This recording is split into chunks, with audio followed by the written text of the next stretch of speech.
पनडुब्बी हो।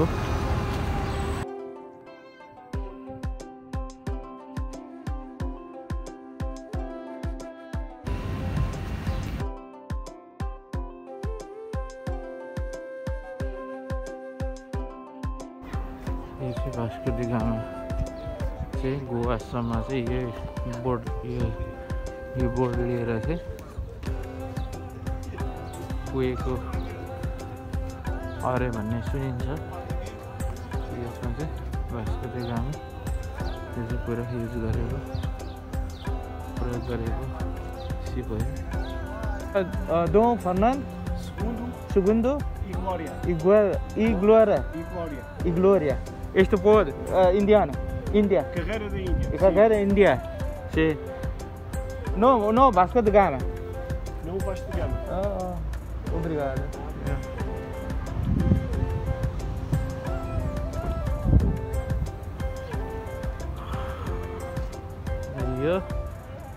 यो बोर्ड चाहिँ यो सिप चाहिँ इन्डियासम्म चाहिँ गोवासम्म पुगेको रहेछ। मैले चाहिँ जानकारी पाएको अनुसार चाहिँ यो बोर्ड चाहिँ यो सिप चाहिँ इन्डियासम्म पुगेर चाहिँ पहिले इन्डियालाई उपनिवेश बनाउनको लागि चाहिँ पुगेको चाहिँ यो सिप हो।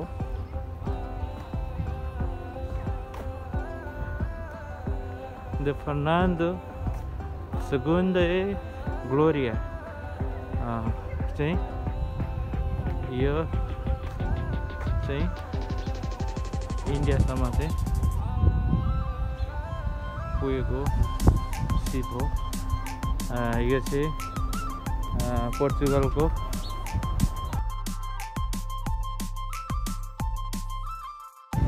कासिलास भन्ने ठाउँमा छ। यो चाहिँ तपाईहरु पनि पोर्चुगलको गर्न आउँदै हुनुहुन्छ भने यहाँ पनि आउनु होला, एकपटक भिजिट गर्नु होला। तपाईहरुले पनि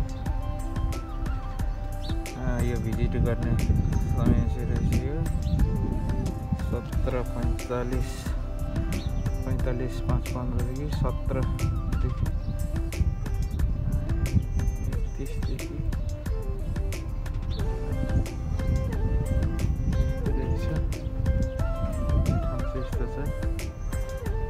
Fernando II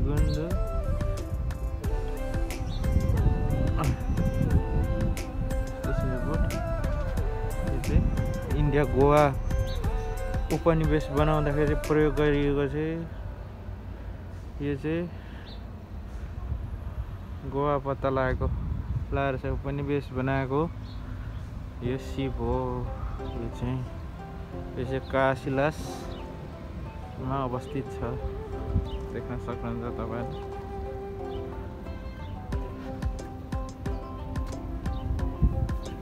यहाँदेखि चढ्दैछु म, यहाँदेखि माथि चढ्दैछु म, माथि जाँदैछु। यस्तो रहेछ यो ठाउँ चाहिँ यसरी चाहिँ प्रयोग गरेको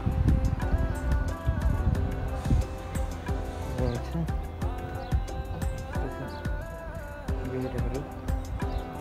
यो भित्र चाहिँ पस्नको लागि चाहिँ तपाईहरुले 4 युरोको चाहिँ टिकट काट्नु पर्ने हुन्छ। त्यसैले यस्तो छ। भित्र चाहिँ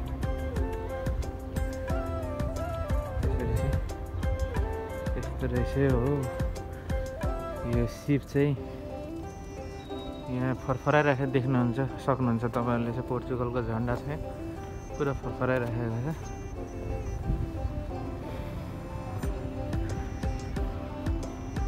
यस्तो चाहिँ हो। अब सिप चाहिँ गोवा पुगेर आएको रहेछ। यस्तो चाहिँ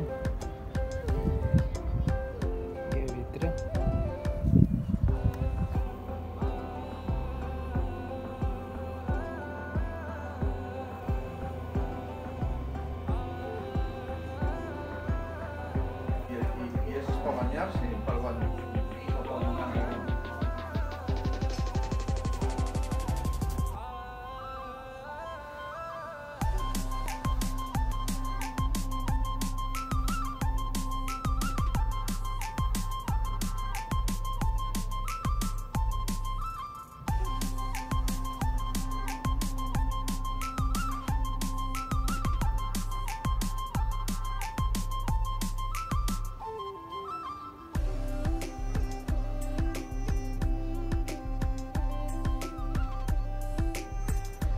म चाहिँ अहिले काशीनाथ स्थित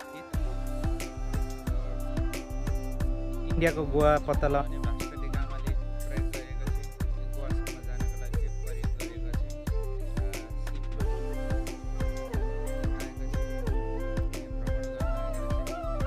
प्रवेश गर्नको लागि चाहिँ 4 युरो लाग्दो रहेछ।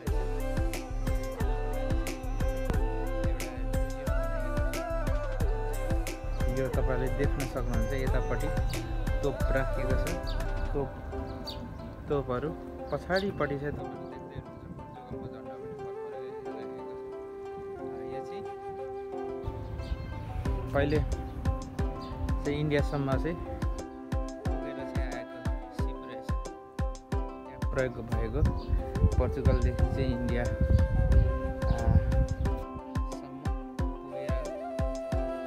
यो पोर्चुगलदेखि चाहिँ इन्डिया जाँदाखेरि प्रयोग गरेको चाहिँ सिप रहेछ।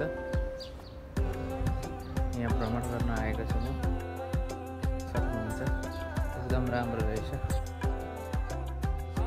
लिस्बन पारी अल्मदा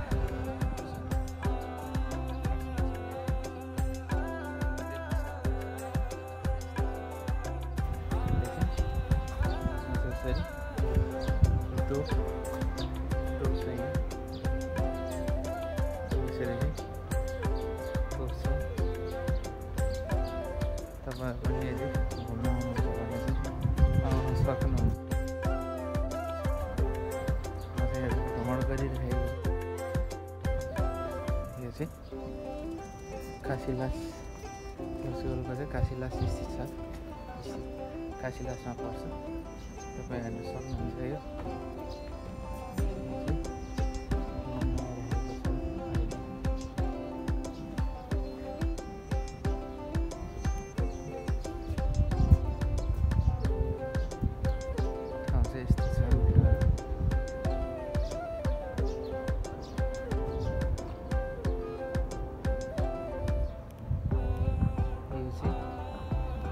इन्डियालाई चाहिँ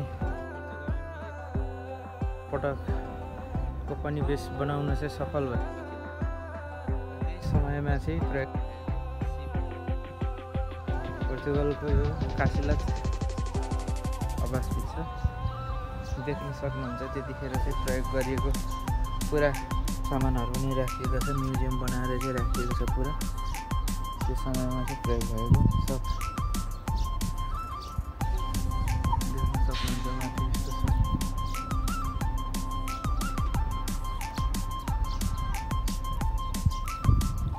मित्रहरू, यदि तपाईहरु पनि घुम्न आउँदा चाहिँ एकदम उत्तम ठाउँ रहेछ। यो एउटा सङ्ग्रहालय बनाएर चाहिँ राखेको रहेछ। यहाँ चाहिँ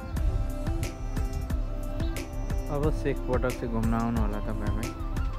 पारिपट्टि देख्न सक्नुहुन्छ लिस्बन छ। लिस्बन पऱ्यो पारि चाहिँ यो चाहिँ काशीलास हो। यहाँदेखि चाहिँ तल तेस्रो तलसम्म चाहिँ जान सकिन्छ। त्यहाँ भन्दा उता चाहिँ जाने अलाउड रहेनछ, बन्द गरिएको रहेछ। सिप चाहिँ त्यतिखेर प्रयोग गरिएको।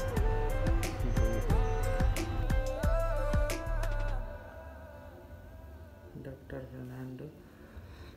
Fernando Segunda Gloria 1999-1998।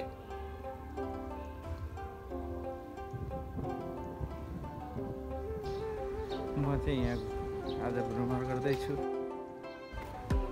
म्युजियम काशीलास स्थित।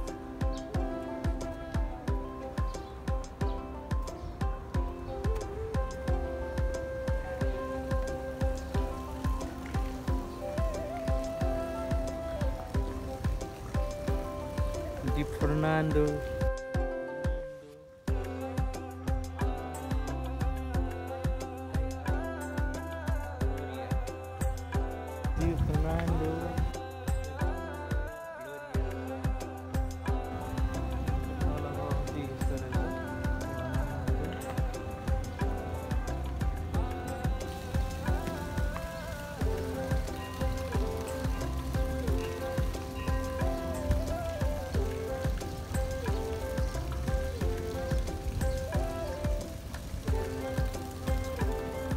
ढुङ्गा त्यसरी राखिएको छ। यो चाहिँ पारी लिस्बन हो देखिएको, लिस्बन। यता बोर्डहरू पुरा छ अनि यस्तो छ ठाउँहरू चाहिँ देख्न सक्नुहुन्छ। यस्तो छ।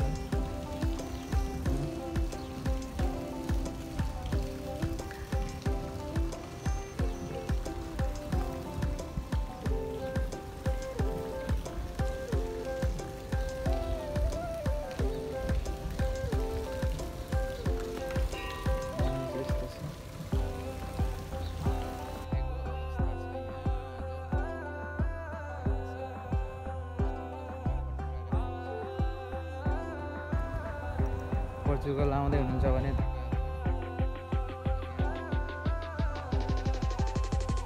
पोर्चुगलमा भएको जति पनि मित्रहरू हुनुहुन्छ तपाईँहरूले त अवश्य पनि भ्रमण गरिसक्नुभयो होला, गर्नेवाला हुनुहुन्छ।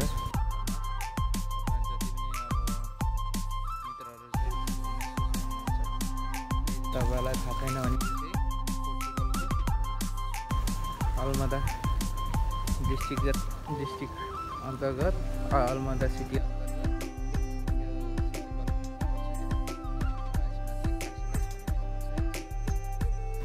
देख्न सक्नुहुन्छ तपाईँहरूले। आउँछ आइतम मिटर यो तोप हो, ऐतिहासिक सङ्ग्रहालय तोप हो। यो चाहिँ तोपहरू देख्न सक्नुहुन्छ। यो सब तोप हो अनि यो त्यतिखेरको तोपहरू चाहिँ पुरो सङ्ग्रहालय बनाएर चाहिँ राखेको छ। बोर्ड देख्न सक्नुहुन्छ, बोर्ड पनि छ यहाँ चाहिँ प्रयोग गरिएको बोर्डहरू राखिएको छ। ऐतिहासिक सङ्ग्रहालय काशीलास स्थित। यो चाहिँ इन्डियाको गोवासम्म पुगेर आएको सिप यस्तो रहेछ। म पनि अब पोर्चुगल बसेको पुरा 4 वर्ष भइसक्यो, 5 वर्ष लाग्यो, 5 लाग्यो, तर आएको थिइनँ। आज फर्स्ट टाइम आएको, धेरै राम्रो लाग्यो। यदि तपाईँहरूलाई मेरो भिडियो राम्रो लाग्छ भने मलाई हौसला स्वरूप मेरो हौसलाको लागि चाहिँ तपाईँहरूले मेरो च्यानललाई लाइक सब्सक्राइब सेयर पनि गरिदिनु होला भन्न चाहन्छु। धन्यवाद। हस्त धन्यवाद।